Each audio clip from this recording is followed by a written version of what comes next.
Buenas noches a todos, a todas. Hoy es nuestra conversación número 30, número redondo.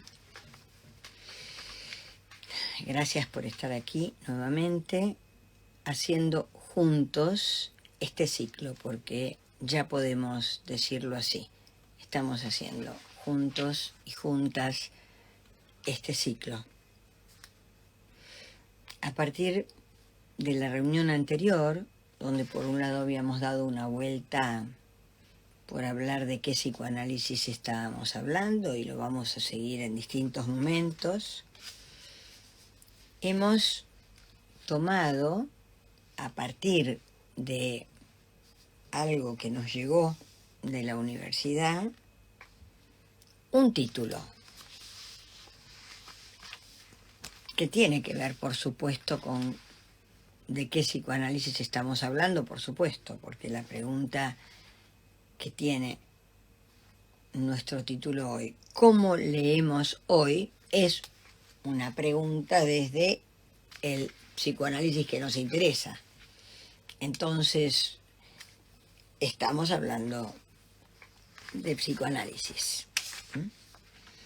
Quisimos hacerle lugar a algo que nos llegó esta semana. No es de esta semana, pero nos llegó esta semana de la Universidad de Buenos Aires por parte de los alumnos de una cátedra, un cuestionamiento respecto del modo de abordaje hoy de los casos históricos del psicoanálisis, del siglo pasado, los casos. Obviamente, en este caso se habló de casos freudianos. Casos freudianos es hablar de desde el principio del siglo XX en adelante hasta el año 30, más o menos 30 y pico. Entonces, me parece interesante. Esto no hubiera pasado hace muchísimos años si ahora que se escuche la voz de los alumnos, se escuche las voces de las generaciones jóvenes que están participando de muchos movimientos importantes que comenzaron en el siglo XX y que continúan en el siglo XXI. Así que nos hacemos eco y haremos una lectura. Entonces, en realidad se trata de una renuncia respecto de la reiteración, es decir, cátedras hablando en los mismos términos que se venía realizando la presentación de los textos durante décadas. Es decir, obviamente que los casos son casos históricos. De lo que se está hablando, en realidad creo que habría que decirlo así, de qué lectura hoy de esos casos. Por supuesto que esos casos pertenecen a un otro tiempo, con otros momentos y otros movimientos sociales. El tema es qué hacemos hoy. Y ha sido la cuestión. Entonces, vamos a tomar esto hoy. Pero como dije recién, cada vez al principio algo vamos a decir del psicoanálisis que nos interesa. Entonces, una pequeña cosa, antes de abordar directamente cómo leemos hoy. Bien, entonces, podemos decir que para el psicoanálisis del que estamos hablando, la cuestión no se trata del desarrollo, no se trata de la madurez, no se trata de estadios, no se trata de etapas. Le dejamos la madurez a la naturaleza, a la queridísima naturaleza, que está muy agradecida de que la estropeamos menos en este último tiempo. Dejamos la madurez para allí.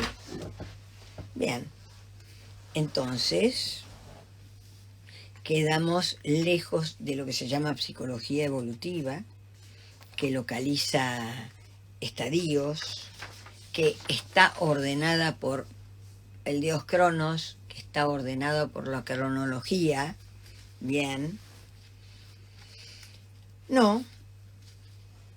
Entonces, no, lo dejamos a Cronos al costado. Es en el mismo momento que decimos no a los estadios, no a eso que acontece por maduración. En la misma medida entra el lugar de la singularidad de cada uno de nosotros como seres hablantes. Entonces, esa singularidad que va apareciendo en la medida de nuestro propio trabajo en relación a esa singularidad, en esa misma medida, en nuestro trabajo respecto de nuestra singularidad y con otros, es decir, la diferencia entre lo evolutivo, la supuesta madurez, que vendría por un desarrollo interno o algo de ese orden, nosotros decimos los pasos hacia el encuentro con nuestra singularidad, el encuentro con la deuda con nosotros mismos, el encuentro con nuestros pasos, bien, va a depender de nuestras decisiones. No se lo dejamos a la madurez, que además no existe, y está ligado a nuestras decisiones y con otros. Y tomando algo que no es del psicoanálisis, pero que es una frase muy linda, de Nietzsche. Nietzsche dice, nosotros no estamos hablando de crecer, de madurez, crecimiento, lo dejamos descansar, pero la frase es linda. Dice, para él que es filósofo y no psicoanalista, dice, crecer es recuperar la seriedad con la que jugábamos de niños. Me pareció una frase bellísima, y también podemos cruzar esa frase, ¿no? Esto de recuperar la seriedad con la que jugábamos como niños, también lo podemos cruzar con la importancia al mismo tiempo de no perder la irreverencia del juego, como dice Agamben, no perder la irreverencia del juego, que es ponerle a la reina una cacerola en la cabeza y estas cuestiones. Esa irreverencia que es precisamente conservar la posibilidad de lo nuevo, de lo descolocado, de lo que abre a algo diferente. Así que tomamos prestados ahí unas frases, además muy bellamente dichas, ¿no? Bueno, entonces vamos a nuestra cuestión hoy, a cómo leer, que es hablar de un psicoanálisis, uno de los muchos. Es decir, si nosotros estamos diciendo que nos interesa dirigirnos a lo nuevo, corrernos del atiborramiento de las citas, corrernos de la reiteración,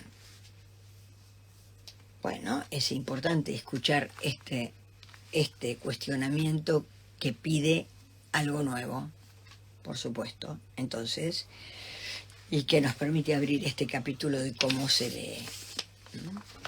Porque la queja es que se ha leído siempre igual, y entonces ahí, bueno, vamos para ahí.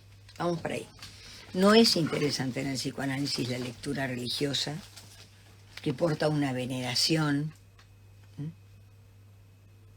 el sostenimiento de un cierre, es así, reiteración infinita.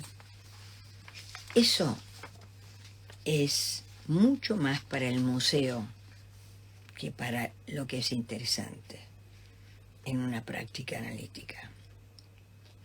El gran valor de la lectura es poder entrar a un texto, tomar el texto y al mismo tiempo que tomamos el texto, intervenimos el texto, discordamos con el texto.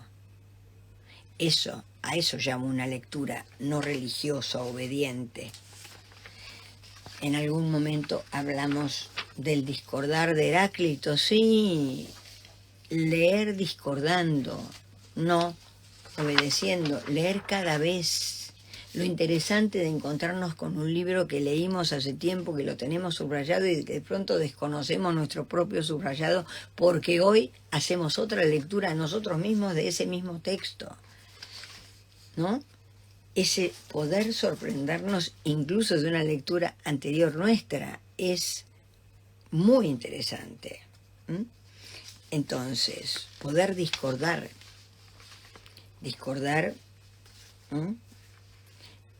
y leer otra cosa cada vez, sí, a eso nos llamamos, a eso nos invitamos. Entonces, nos encontramos a Lacan diciendo algo muy fuerte respecto de esto, muy fuerte. Lacan dice, leer con odio, disponiendo del odio, que no es odiarlo a él, odiar el texto, sino en realidad no con el absoluto amor que lleva a la lectura religiosa.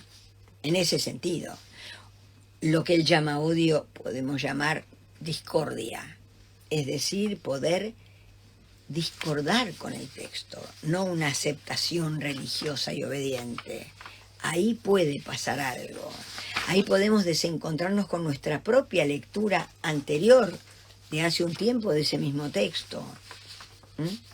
Incluso ni recordar que lo leímos. Bueno, volvemos a entrar de otro modo. En este espacio hicimos muchas veces el ejercicio de la discordia y además lo hacemos porque con las intervenciones que estamos dialogando, con el nosotros que armamos acá, no estamos todo el tiempo de acuerdo. No, ni es así, ni es necesario, para nada. Y acá le preguntaron a Lacan cuál era su secreto. Esto, Darío Gijena. Y él respondió, tengo siempre 5 años. Qué lindo. Sí. Es decir, sí, es verdad. Conservamos, sí o sí, además, el niño, cada uno de nosotros. Y Verónica dice, entonces, respecto de la madurez, ella dice, una entrada a la seriedad, pero a la seriedad como hacer series, ¿sí? Como ir produciendo series en un análisis. Entonces, hemos hecho aquí el ejercicio de la discordia y seguimos.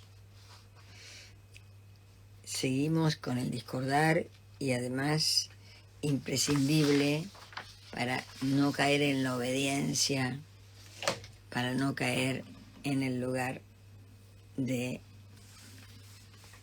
esclavos del amo. Así que vamos a la irreverencia.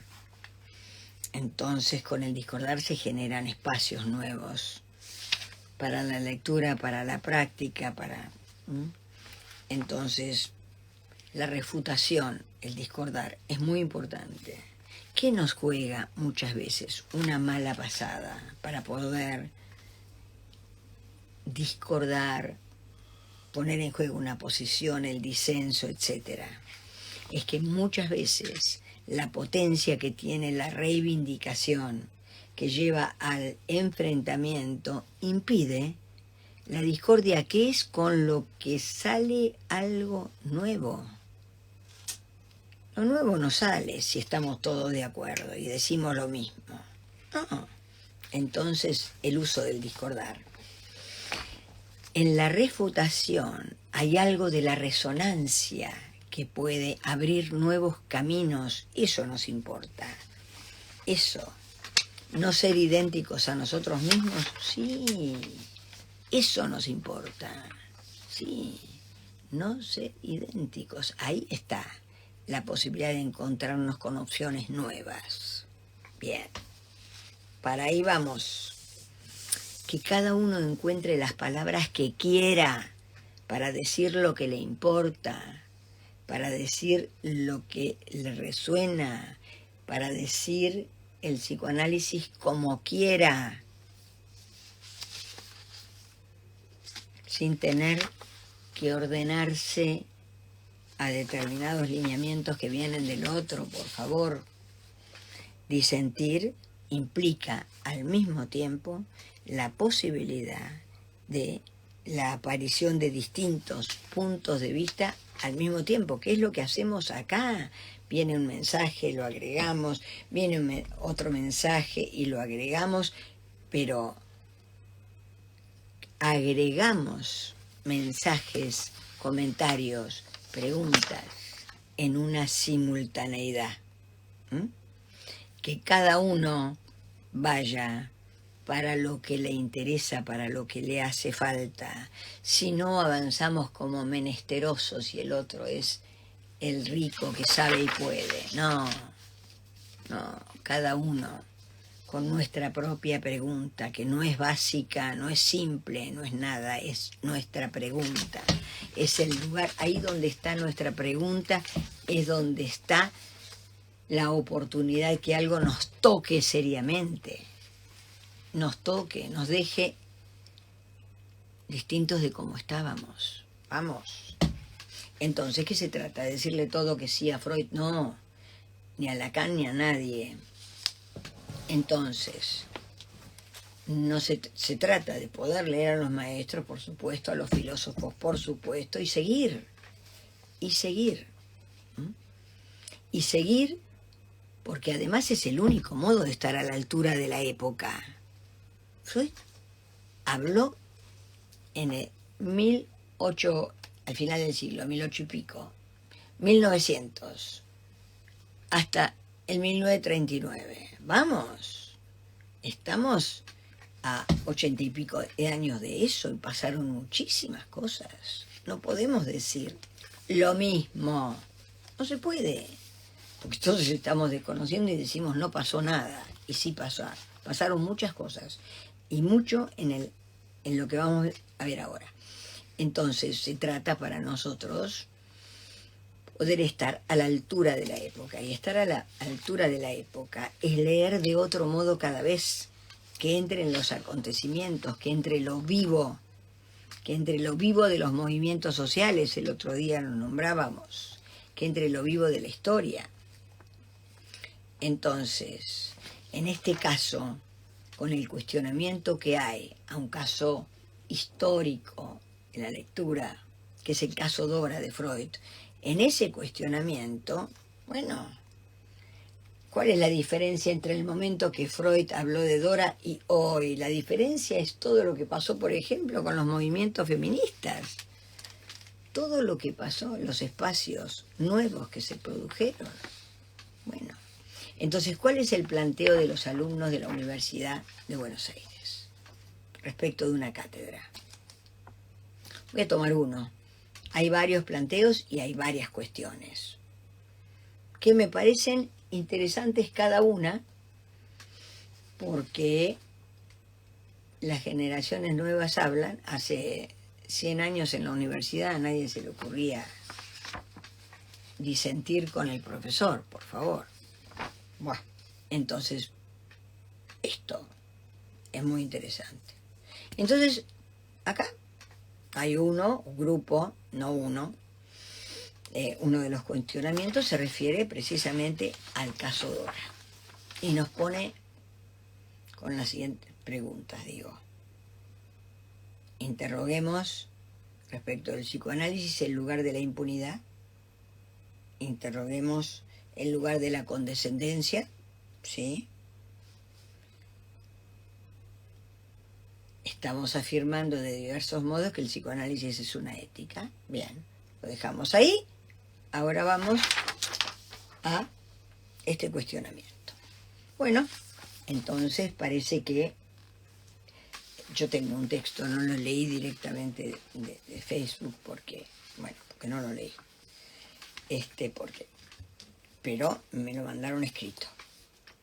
Así que voy a tomar algunos comentarios. Entonces, la pregunta es, ¿por qué en una cátedra donde se está planteando el caso Dora como un caso de histeria, que es un absoluto clásico de la enseñanza de Freud, el cuestionamiento es por qué, si se trata de una niña de 12, 13 años, que es Dora, ¿por qué no fue abordado como un caso de abuso sexual infantil? Para ahí vamos. Entonces, bueno, el cuestionamiento dice cómo se puede denunciar esta falta de perspectiva de género que sigue reproduciendo algo que ya no tiene vigencia hoy. Bueno, interesa, bien. Parece que una profesora ha dicho, dice lo denunciado, que Dora, en vez de excitarse ante el avance del señor K, sintió asco por el beso. Entonces, acá le dicen, ¿y por qué debería excitarse si le dio un beso a un hombre mayor sin su consentimiento? Entonces, ahí hay algo que me interesa abordar. Dice el cuestionamiento, no a la histeria, sí al abuso sexual. Buah. A mí me parece muy importante que aparezca esto desde ya.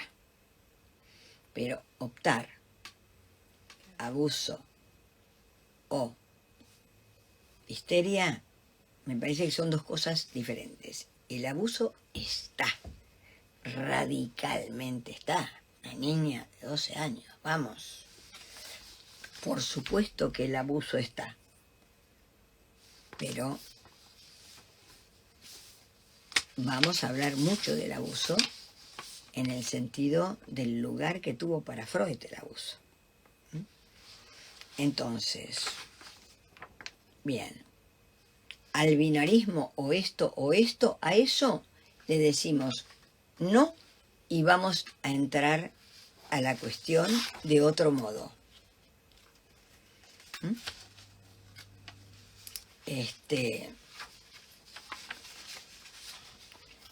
Me parece que el no a la reiteración es muy interesante. El cuestionamiento dice, es un simple rechazo a un hombre que intentaba someterla. Bien. Esto está, sí. También hay un cuestionamiento respecto a un famoso historial que tiene que ver con el nombre de las ratas, donde dice que, bueno, que fue abusado sexualmente, que la gobernanta se aprovechaba de este niño de 4 años, esto es un abuso, sí, es un abuso, sí, por supuesto, sí, la gobernanta le dijo que la podía tocar si no le contaba a nadie, clarísimo, un abuso, desde ya. es una de las técnicas que utilizan los abusadores, decir, bueno, no cuentes nada, por supuesto, y la amenaza, y además, porque es abusivo, porque tenemos un niño de 4 años y una gobernanta, es decir, hay una diferencia en la relación de poder. No estamos hablando de 2 niñitos de 4, ¿no? Entonces, aparte, lo que plantean aquí es, bueno, un niño de 4 años que se haya iniciado sexualmente con una niñera adulta, es abuso. Es abuso, es abuso, vamos. Entonces, parece que en la cátedra se puso una serie de discusiones en juego. Me parece que son abusos. Ahora, en esos casos, listo, estamos diciendo eso desde ya que es abuso. ¿Sí? Pero al mismo tiempo hay, para extraer de la lógica del caso, dejamos tranquilo al hombre de las ratas, dejamos tranquila a Dora y nos ocupamos de la histeria y nos ocupamos de las cuestiones que presentaban clínicamente el hombre de las ratas. Pero decimos, sí, abuso, por supuesto, sí. Pero, es decir, esto no pudo ser tomado. Entonces, los alumnos planteaban que no plantearlo como un abuso es una complicidad. Entonces, ¿cómo responder a esto? Primero, bienvenido el cuestionamiento. Segundo, le diríamos no al binario, si es abuso, y veamos la lógica de la histeria, que es con lo que se funda el psicoanálisis. Bien, por un lado. Reconozcamos para estar a la altura de la época que estamos, que hay un nuevo imaginario, hay un otro imaginario que el de 1830, por supuesto. Ese nuevo imaginario es un imaginario a agradecer a los movimientos feministas que están luchando por la equivalencia de los sexos, por la equivalencia de todas las elecciones sexuales, por salir del binarismo hombre-mujer, por supuesto. Mucho para agradecer tenemos, ha pasado agua bajo el puente, ¿no? Entonces, han entrado nuevas imágenes que ya no admiten esto, desde ya. Bueno, entonces, ubicamos el abuso y extraemos respecto de la histeria. ¿Qué vamos a decir de la histeria? Bueno, el psicoanálisis se funda con las histerias freudianas, patología que tenía, digamos, una presentación muy particular que no es la de hoy. Parálisis histéricas, cegueras histéricas, anestesias histéricas. Bueno, pero ¿por qué? ¿Cómo se hacía el diagnóstico diferencial en su momento? Y con esto fundó el psicoanálisis. Bueno, el diagnóstico diferencial era un diagnóstico con la medicina, es decir, esa parálisis no se correspondía con la lesión correspondiente en el lugar que hubiera necesitado existir una lesión para producir una parálisis. Es decir, neurológicamente esas parálisis no se correspondían con ningún cuadro verificado en el campo de la medicina. Entonces quedaban como parálisis histéricas, es decir, iban a ser abordadas en el campo de lo mental. Ahí, con sus pacientes, Freud puso el ojo desde el primer momento, el primero que puso el ojo respecto de los abusos sexuales fue Freud.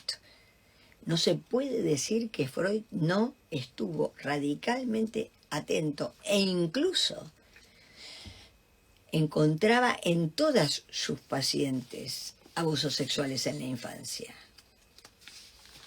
Todas.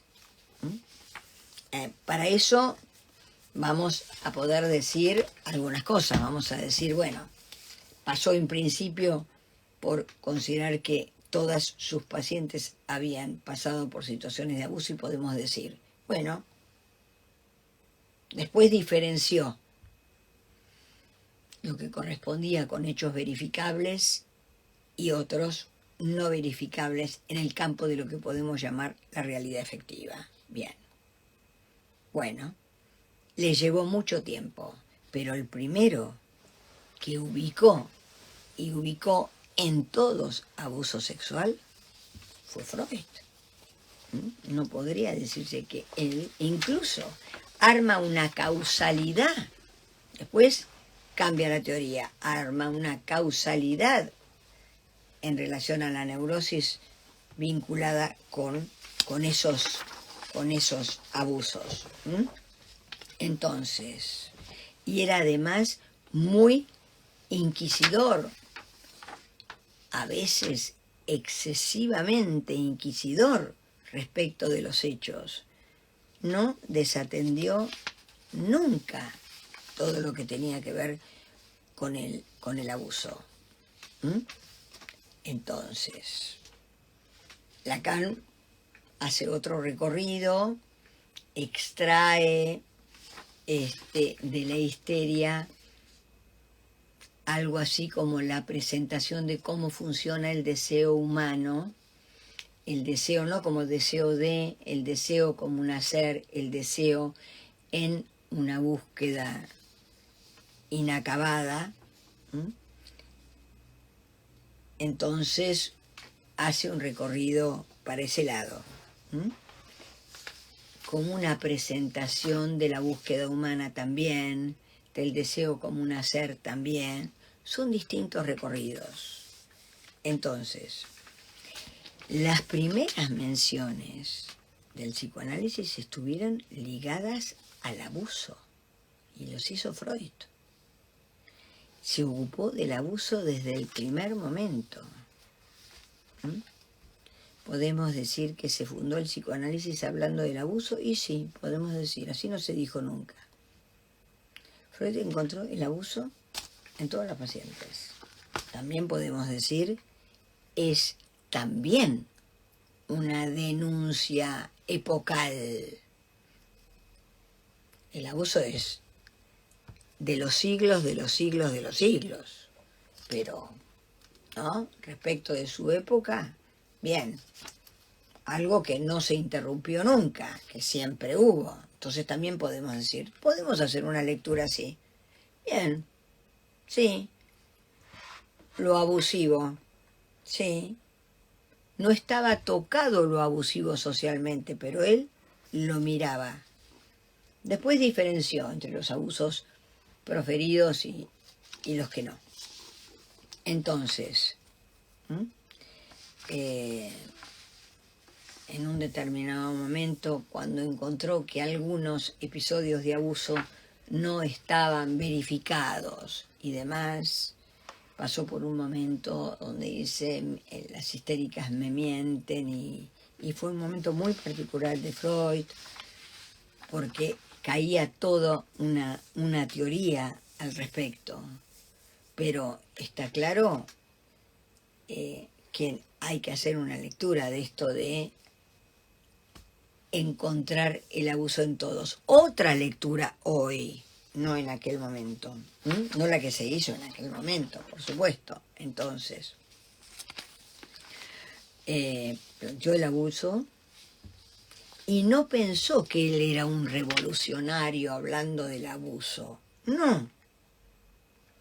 Es decir, lo tomó como algo que venía pasando en la historia de la humanidad, pero se ocupó. Es decir, no es que...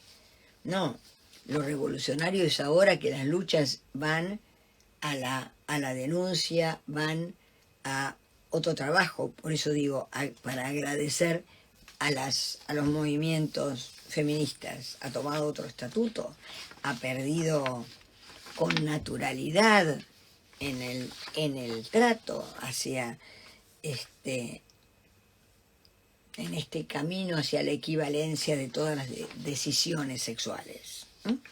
Estamos en otro momento, con otra visibilidad, ¿no? Mucho para agradecer en algo que hoy decimos, bueno, un nuevo imaginario. Lo interesante de los feminismos es que porten un basta que sea performativo. Basta con la discriminación, basta con la no equivalencia de las elecciones sexuales, basta con un basta que sea performativo, un basta que haga, basta. Bien, por supuesto. Entonces, un basta que no sea una frase, que vaya con los hechos, que sea un acontecimiento, no una buena frase gramatical para una bandera, no, que vaya en los hechos, que se corresponda con los hechos, que se corresponda con una revisión de las miradas humanas, de las miradas que no son amorosas equivalentes. Ahí tenemos lo abusivo, ahí tenemos la violencia, ¿no? Miradas que no tienen que ver con el amor, porque no es cuestión de que vamos a perder el amor por el camino, pero vamos a separar muy bien la violencia, la captura y todas esas versiones, estando a la altura de nuestra época. Que entren nuevos imaginarios cada vez, y cuanto más trabajemos para ese lado, que entren nuevas palabras que refundan los imaginarios. Es decir, en este refundarnos es una deconstrucción de la sumisión. Es pensar en los movimientos feministas no como movimientos en contra de los movimientos feministas como movimientos de todos los seres hablantes, no de las mujeres o de las nacidas mujeres. No se trata de eso, ¿no? Entonces, los feminismos tienen que cuidarse del encierro, de la reivindicación, del enemigo, de los enemigos, de la reivindicación. No, esto es a favor de la equivalencia de las elecciones, de la equivalencia nuestra como seres hablantes. Entonces, de la deconstrucción de la complicidad cuando estas cosas pasan. Por eso digo, el psicoanálisis es ético, impunidad no, impunidad no, complicidad no. Entonces, es el trabajo por la equivalencia de las elecciones, es un trabajo que pone en juego una lucha, no una pelea. La posibilidad de hacer entrar palabras que constituyan nuevos espacios, nuevos imaginarios, no a la propiedad, a la captura de uno por el otro, no al abuso. No al abuso es una de las grandes cuestiones de los movimientos. No al abuso sexual, no a todos los abusos.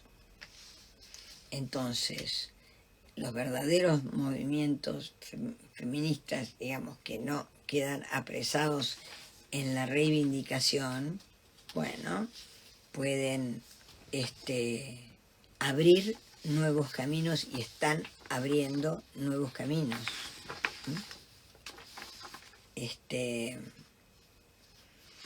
Ahí donde queda corrido la clase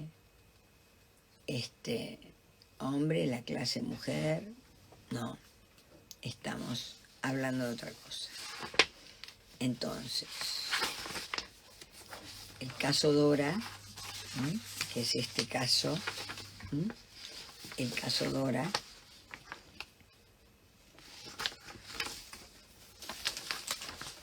la señora K, el señor K, bien. Se planteó una cuestión respecto del caso en la actualidad, esto de histeria o abuso, no. Decimos, hubo abuso y además decimos, el caso permite, la sacamos a Dora y permite encontrarnos con el material de otro modo, leído hoy, sí. Agregando los recorridos de la época, sí. Bien. El recorrido del texto presenta la lógica del deseo, dirigirnos a un lugar porque hay otro que está implicado en ese movimiento. Entonces, la histeria se ha nutrido siempre de la idea de los abusos, de las fantasías de los abusos. Entonces diferenciamos el abuso efectivo de las fantasías de abuso. Movimiento, acá dice Florencia Bartolés. Movimiento, pasaje, no fijeza. Sí, exactamente. Ir pasando. La histeria siempre tuvo que ver con las fantasías, sí. Entonces tienen su estatuto. Podemos preguntarnos cómo es la histeria hoy, bien distinta a la histeria de antaño. Ha perdido ese poder clínico muy ligado a estas parálisis y demás. El abuso y la histeria van juntos, pero no estoy hablando del abuso sexual proferido. El abuso y la histeria. ¿Por qué? Porque es propio de la histeria el padecimiento, la relación abusiva con el otro, que es otro orden de abuso del que estamos hablando, no el abuso sexual, el exceso de lugar al otro, el sometimiento, el sufrimiento respecto del hombre, el sufrimiento respecto del padre, el sufrimiento respecto de la madre, como presentaciones de los excesos. Hoy han desaparecido las histerias que tienen esas cuestiones neurológicas, sí, pero el orden del padecimiento está, el orden del padecimiento. También la clínica hoy exige una pregunta,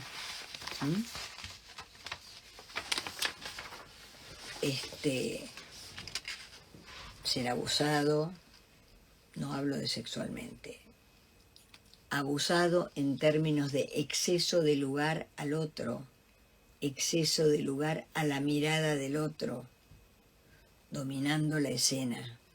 Sí, es propio de la clínica y hay que tomarlo. También hay una mirada que nos exige pensar algo respecto de anorexia y bulimia. Y dejamos una pregunta, porque en algún momento nos podemos ocupar. No se trata de modos de fracaso de lo que en otro momento se constituía a la manera de la histeria. Lo dejamos abierto, lo dejamos por ahí como pregunta. Entonces, en la histeria se presenta un llamado al Padre. La histeria nos enseña respecto del llamado al Padre. Es lo propio de la histeria como seducción, es un llamado al Padre, un llamado que no termina de llegar. Es decir, en la clínica, es importante ubicar para el recorrido de las mujeres la necesidad de pasar por este llamado al Padre, la necesidad de recorrer ese llamado al Padre y poder abandonar ese llamado al Padre para dirigirse entonces a un hombre. Si esta demanda, concluye en algún momento en su recorrido, de alguna medida, entonces puede pasar a, y diríamos, es un paso respecto de la fuerza de lo endogámico familiar. Pasar a dirigirse al conjunto de los hombres, y a eso llamamos exogamia. Bueno, podemos llamar a exogamia. Podemos decir a otro que lo familiar, a lo otro que lo familiar. Que exista también lo otro que lo familiar. Entonces, la oportunidad de poder pasar a que el dirigirse a un hombre, el demandar a un hombre, no sea demandar a un padre. En ese sentido, un recorrido. Y ahí, acá me dicen, a ver, claro, Verónica dice en la histeria y su relación con lo óptico, sí, con lo óptico en el sentido de la captura por la mirada del otro, la captura por la mirada del otro, la captura que encierra, que obliga con todas las sutilezas de lo que son las obligaciones en la vida, que tienen que ver con el exceso del lugar al otro, que nos quita libertad. En última instancia estamos hablando del psicoanálisis que se abre a lo nuevo, que se abre a lo nuevo, que se abre a la no captura, que corre lo óptico de ese ojo que obliga para mirar el mundo y mirarnos, en ese sentido. Entonces, me parece importante la entrada de nuevas lecturas y poder extraer de los casos, ¿no? La lógica no es que tiramos el caso Dora, hacemos otra cosa, porque la lógica del funcionamiento de la histeria, corriéndola a Dora, el texto lo tiene. Este deseo por procuración, este deseo donde se trata de dirigirse a alguien porque hay otro que está en juego. Bueno, esta cuestión, esta lógica, sigue en pie. Por eso digo, rescatarnos del binario, o abuso o histeria, no. Extraemos la lógica de la histeria y decimos, fue un abuso. Pero lo que no podemos decir es que Freud no fue absolutamente incisivo con los abusos. Desde ya. Y fue casi con lo que se fundó el psicoanálisis. Entonces, me parece que es hora de decirlo de otro modo.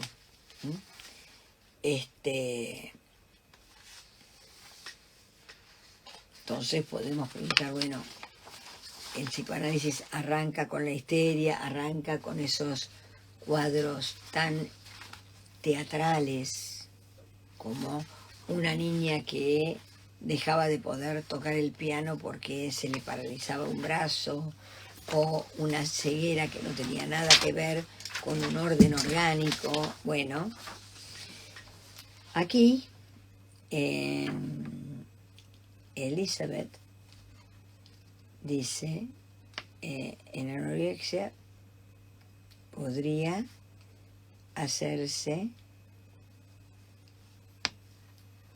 signo para ser visto. Bueno, bien. Bueno, es una entrada diferente, Elizabeth, bien, la dejamos dicha, y la podemos retomar en otro momento con tiempo. Bueno,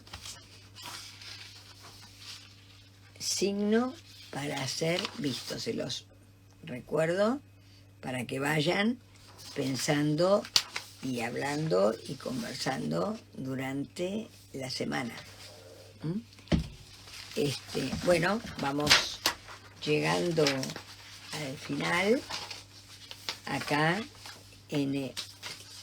Carlos Magistris dice: la fábula de Caperucita precede a Freud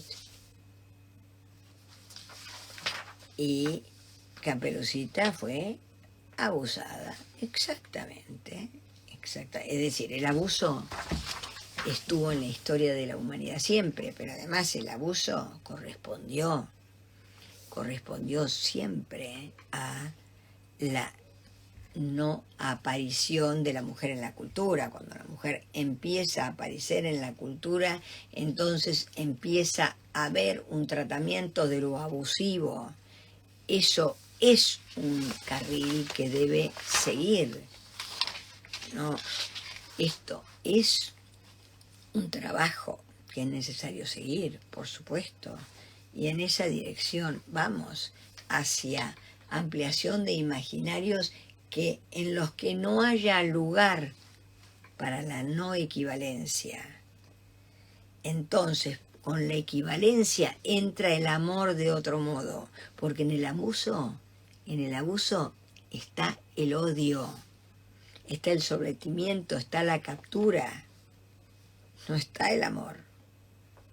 Entonces, es un reencuentro con el amor, una otra entrada, hacia otra entrada del amor, un amor con equivalencias, no versiones predominantemente capturantes. Acá Norberto dice: creo que lo que estamos hablando es que el psicoanálisis es político. Evidentemente, ¿no es la histeria una insistencia de sostener lo patriarcal? Bueno, de lo patriarcal hay que hablar muchísimo para separar lo patriarcal del padre. No es cuestión de quedarnos sin el padre, pero sí es cuestión de deconstruir lo patriarcal en la cultura, por supuesto. Lo patriarcal es un nombre de un poder vertical. No es el poder que nos interesa. El poder de la palabra sí nos interesa, la palabra que hace. Bueno, me parece que hemos llegado, ¿no? Estamos llegando al final. Muchísimas gracias. Muy interesante todas las intervenciones. Muchísimas gracias. Y continuamos. Hoy reunión número 30. Y nos vemos el lunes que viene. Y quería decirles que los vamos a invitar por esta vía a una subasta que vamos a hacer en la fundación. Así que van, y además hemos abierto por esa vez, no es un nuevo ciclo, pero vamos a hacer una invitación a una conversación sobre psicoanálisis que se va a llamar Tratar a la extranjeridad como síntoma. Es este miércoles por Instagram a las 20 horas. Es una conversación de psicoanálisis, bueno, con ese título, Tratar a la extranjeridad como síntoma. Este miércoles a las 20 horas.